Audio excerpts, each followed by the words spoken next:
Finally in लोगों को याद आया। जब हम लोगों ने आईना दिखाया तो इन लोगों को बिहार और बिहारियों की चिंता हुई। 7वें चरण में इन लोगों ने बिहारियों की सुध लेने की सोची है। क्या मूर्ख हैं हम लोग? नहीं समझ में आता कि 6 चरण तक किस तरीके से बिहारियों की अनदेखी की। आखिरी में आकर अगर आप सोचिएगा कि बिहार और बिहारी आप लोगों का समर्थन कर देगा तो कतई नहीं होने वाला है। फाइनली इन लोगों को याद आया। जब हम लोगों ने आईना दिखाया तो इन लोगों को बिहार और बिहारियों की चिंता हुई। 7वें चरण में इन लोगों ने बिहारियों की सुध लेने की सोची है। क्या मूर्ख हैं हम लोग? नहीं समझ में आता कि 6 चरण तक किस तरीके से बिहारियों की अनदेखी की। भाई अगर आपको नहीं ज़रूरत है तो नहीं साथ देने वाला है बिहारी।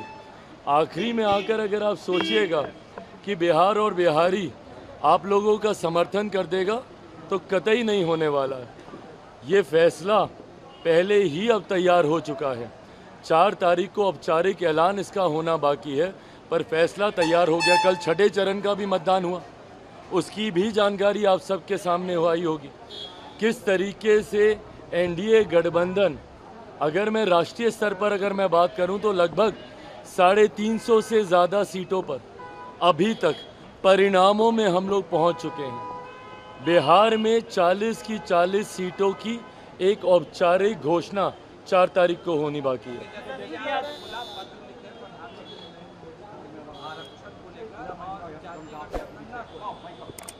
हाँ तो भाई लिखे हैं पत्र, उसमें क्या है। आरक्षण को लेकर हम लोगों की सरकार की, मेरे प्रधानमंत्री जी की, देश के गृह मंत्री की, तमाम एनडीए के घटक दलों की नीति पूरी तरीके से स्पष्ट है।